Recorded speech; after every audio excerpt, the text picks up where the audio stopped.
So I suppose to start off with then, what's the one piece of career advice you wish someone had given you when you were starting out? Don't listen to the no-sayers.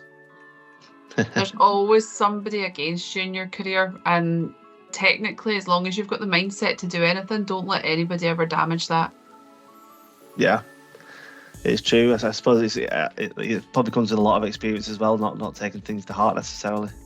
Yeah, there is a part of I would say this is strange. There's a lot of people that say you need to toughen up in business and you need to not take things to heart so much and things like that. I would actually disagree.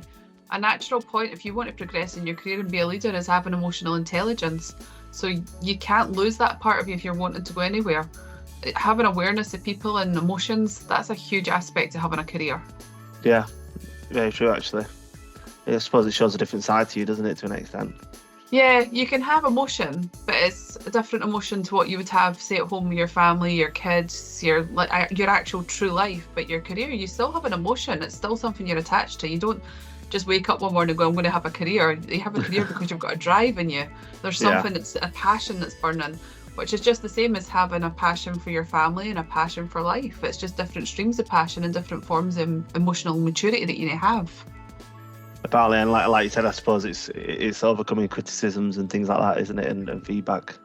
Yeah, that has been the toughest thing in my career. There's been, don't get me wrong, I'm not going to deny it, and I'm sure if anybody spoke to any of my team at any point, they will tell you. Being transparent about how you're feeling and knowing where your safe zones are, huge asset to having in your career. Like actually understanding. Everybody goes through parts, like there's days that you don't want to be doing certain things in your career. There'll be things that you have to do that's part of business that you never would have thought of when you're going, oh, I want to go and be a data scientist. There'll be something that crops up when you get to a certain point and you go, oh, I didn't think this was going to be part of it. And it makes you feel uncomfortable. And you can't retract out of it. You just have to face it. But what you need to have is have that safeguard in place. Like I'd say psychological safety with someone where you can actually have conversations and say, I done this, but I felt this way. And 9 times out of 10, you're going to get somebody, if you're safe with that person, turn around and say, we all feel that way. I think just talking things through and realising it's not an individual thing, that's a huge asset that you can have.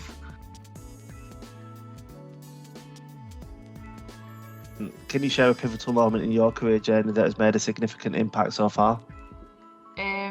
Yeah, without going into too many details, the person knows where they are, but I have one person who took a chance on me at one point. And that chance has led me my whole career. That person still watches me to this day. Really? They have watched a couple of the videos that have been posted about me. I'm not allowed to say their name because they get embarrassed, but throughout, from day one, they were my day one that believed in me. And even to this day, I still get the random message saying, see what you're doing, proud of you.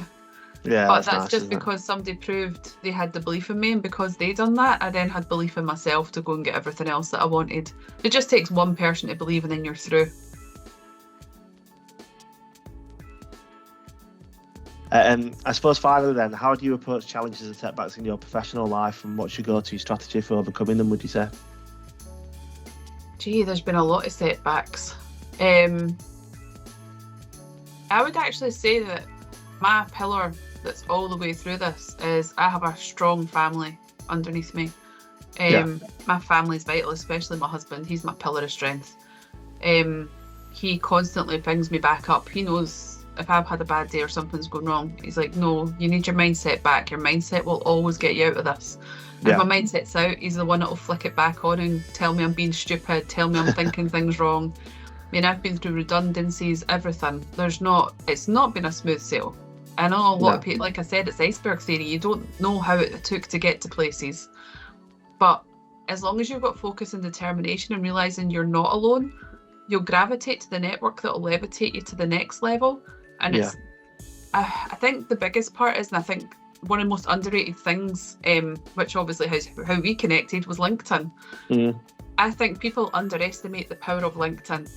The network capabilities that you have within there, just by one person liking a post.